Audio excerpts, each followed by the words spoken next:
Hello friends, class 9th की home science का 15 chapter संतुलित आहार आज हम कंप्लीट करेंगे। इसके क्वेश्चन आंसर सॉल्व करेंगे। तो ये सारे क्वेश्चन इंपॉर्टेंट हैं, तो वीडियो को लास्ट तक देखिए। वीडियो को लाइक करना और चैनल को सब्सक्राइब करना ना भूलिए, जिससे मेरे चैनल की सारी अपडेट आपको मिलती रहे। तो चलिए स्टार्ट करते हैं आज का चैप्टर संतुलित आहार। संतुलित आहार की परिभाषा भारत सरकार की कृषि अनुसंधान की राष्ट्रीय परिषद के अनुसार संतुलित आहार वह आहार है जो मात्रा और गुण में संतुलित हो तथा शरीर की वृद्धि, विकास, कार्य और स्वास्थ्य के संरक्षण के लिए आवश्यक पोषक तत्वों को उचित मात्रा में सम्मिलित करता है। दूसरे शब्दों में संतुलित आहार वह आहार है जिसमें सभी पोषक तत्व अर्थात प्रोटीन, कार्बोहाइड्रेट, विटामिन्स, खनिज और वसा उचित मात्रा में विद्यमान हो, उन्हें हम संतुलित आहार कहते हैं। अति लघु उत्तरीय प्रश्न है। फर्स्ट क्वेश्चन है, संतुलित भोजन का क्या अर्थ है? ऐसा भोजन जिसमें किसी भी व्यक्ति विशेष की समस्त आवश्यकताएं पूरी हो जाती हैं, उस व्यक्ति के लिए संतुलित भोजन कहलाता है। सेकंड क्वेश्चन है, एक बिना बच्चे वाली महिला की अपेक्षा एक बच्चे वाली महिला को जो स्तनपान कराती है, भोजन में क्या अंतर रखना चाहिए? तो स्तनपान कराने वाली महिला को प्रोटीन, हरी सब्जियां, फल, दूध अधिक व वसाएं कम मात्रा में दी जानी चाहिए। थर्ड क्वेश्चन है, कुपोषण से शरीर पर पड़ने वाला कोई विशेष प्रभाव बताइए। तो कुपोषण से बच्चे की वृद्धि पर गहरा प्रभाव पड़ता है। वजन तथा लंबाई सामान्य से कम रह जाती है। फोर्थ क्वेश्चन है, एक वृद्ध व्यक्ति की अपेक्षा एक स्वस्थ युवक के भोजन में क्या अंतर होना चाहिए? आंसर है, वृद्धावस्था में कम कैलोरी वाले भोजन की आवश्यकता होती है, जबकि स्वस्थ युवक को अधिक कैलोरी वाले भोजन की आवश्यकता होती है। 5 क्वेश्चन है, एक औसत व्यक्ति के लिए संतुलित आहार के विभिन्न तत्वों में प्रोटीन, वसा की कितनी कितनी मात्राएं प्रतिदिन होनी चाहिए? तो एक औसत व्यक्ति के जो संतुलित आहार होता है उसमें प्रोटीन उसको 73 ग्राम तथा वसा 74 ग्राम होनी चाहिए। 6 क्वेश्चन है, एक बालक जिसकी आयु 10 वर्ष है, प्रतिदिन उसे कितनी ऊर्जा की आवश्यकता होगी? आंसर है, एक 10 वर्षीय बालक के लिए 1800 कैलोरी ऊर्जा वाले भोजन की आवश्यकता होती है। 7 क्वेश्चन है, मानसिक कार्य करने वाले व्यक्ति को किस प्रकार का भोजन देना चाहिए? तो आंसर है, मानसिक कार्य करने वाले व्यक्ति के लिए संतुलित सुपाच्य आहार दिया जाना चाहिए। 8 क्वेश्चन है, एक मजदूर जो कठिन परिश्रम करता है वह दिन भर के लिए कितनी ऊर्जा वाला भोजन लेगा? तो एक कठिन परिश्रम करने वाले मजदूर के लिए 3900 से 4000 कैलोरी ऊर्जा वाले भोजन प्रतिदिन लेना आवश्यक होता है। 9 क्वेश्चन है, कैलोरी का अर्थ बताइए। 1 ग्राम पानी को 1 डिग्री सेंटीग्रेड तक गर्म करने के लिए जितने ताप की आवश्यकता होती है वह 1 कैलोरी के बराबर होती है। 10 क्वेश्चन है, संतुलित आहार के निर्धारण के लिए एक प्रमुख सिद्धांत बताइए। आंसर है, एक संतुलित आहार में सभी तत्व आवश्यकता अनुसार प्राप्त मात्रा तथा अनुपात में होने चाहिए। 11 क्वेश्चन है, गर्भवती स्त्री के लिए दूध क्यों आवश्यक है? आंसर है, दूध जो होता है वो एक संतुलित आहार है। एक गर्भवती महिला के लिए पौष्टिक तथा अनेक प्रकार के तत्वों की आवश्यकता होती है, इसलिए सामान्य से अधिक तत्व दिए जाने की आवश्यक होते हैं।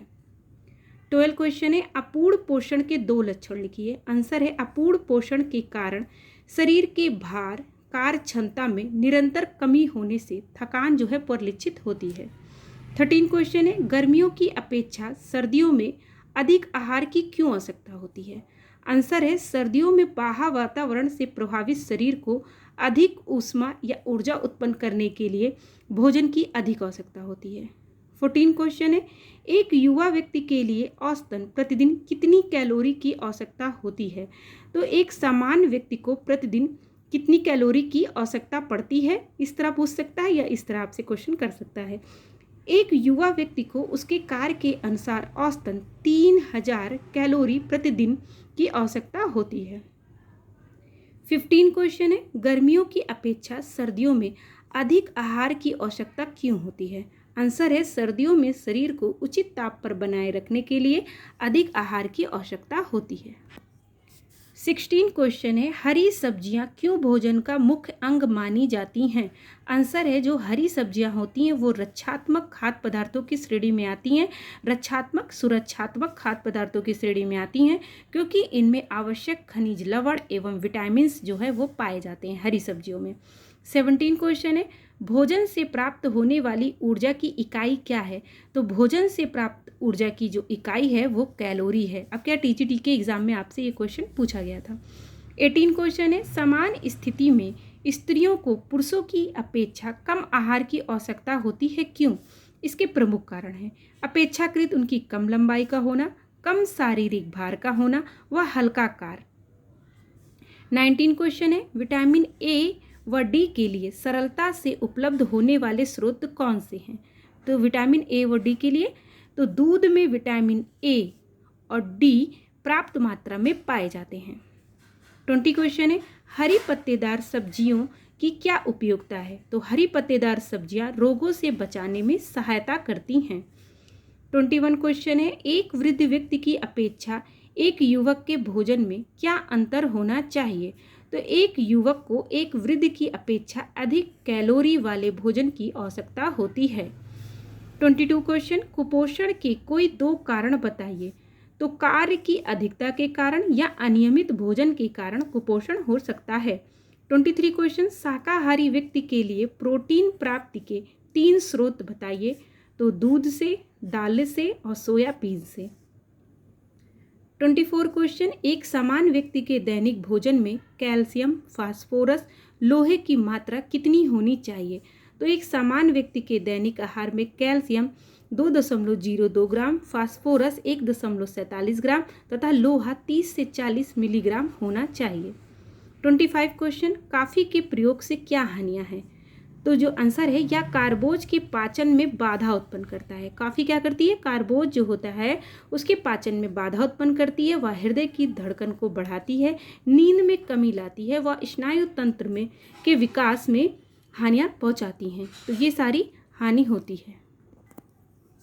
बहुविकल्पीय प्रश्न, भोज्य पदार्थ को परिवर्तन कर प्रयोग करने से भोजन में क्या होता है? भोजन में रुचि उत्पन्न होती है अगर हम लोग भोज्य पदार्थों को परिवर्तन कर प्रयोग करते हैं तो। सेकंड क्वेश्चन है, संतुलित आहार में उपयुक्त मात्रा में होता है। संतुलित आहार में विटामिन, खनिज लवण, प्रोटीन, कार्बोज व वसा सभी उपयुक्त मात्रा में रहते हैं। इसका आंसर उपयुक्त सभी है।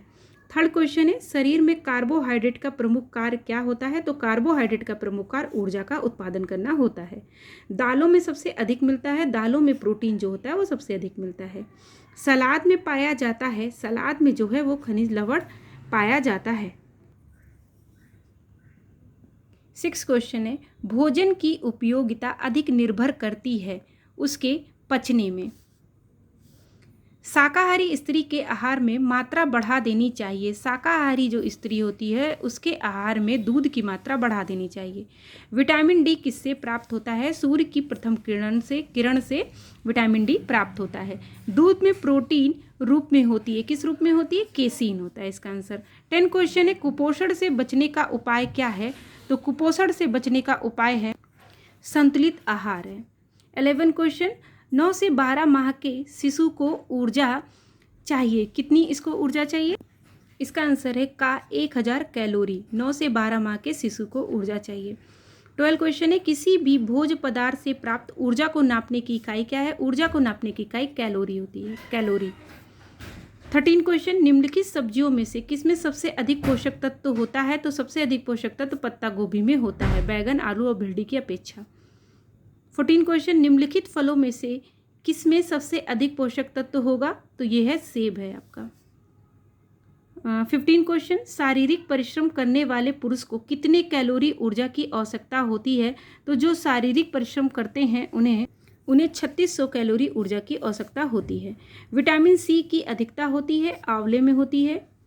17 क्वेश्चन है, शरीर को स्वस्थ रखने के लिए आवश्यक होता है, शरीर को स्वस्थ रखने के लिए संतुलित आहार जो है वो आवश्यक होता है। शरीर की ऊर्जा की इकाई को कहते हैं, शरीर की ऊर्जा की इकाई को हम लोग कैलोरी कहते हैं। साधारण मनुष्य को प्रतिदिन कैलोरी ताप की चाहिए, कितना चाहिए? 2500 से 3000 तक का उसे कैलोरी चाहिए होता है। हल्का काम करने वाले व्यक्ति को कितनी कैलोरी की आवश्यकता होती है? तो हल्का काम करने वाले को जो है 2200 कैलोरी की आवश्यकता होती है। वैसे 2500 जो है वो आपका मेल में हो जाएगा कैलोरी, और फीमेल में आपका हो जाएगा 2000। कुपोषण क्या है? यहाँ पे कुछ इंपॉर्टेंट टॉपिक है जो हम इसको आपको पढ़ा रहे हैं कि आहार एवं पोषण विज्ञान की मान्यता है कि प्रत्येक व्यक्ति को सदैव संतुलित आहार ग्रहण करना चाहिए। संतुलित आहार ग्रहण नहीं किया जाता है तो वह कुपोषण का शिकार हो जाता है। आहार में एक अथवा अधिक पोषक तत्वों की कमी कुपोषण का कारण होती है। एक या अधिक पोषक तत्वों की कमी। सामान्य कुपोषण का अर्थ है अपर्याप्त पोषण जिसे अंडर न्यूट्रिशन तथा भोजन में पोषक तत्वों का अभाव जिसे माल न्यूट्रिशन।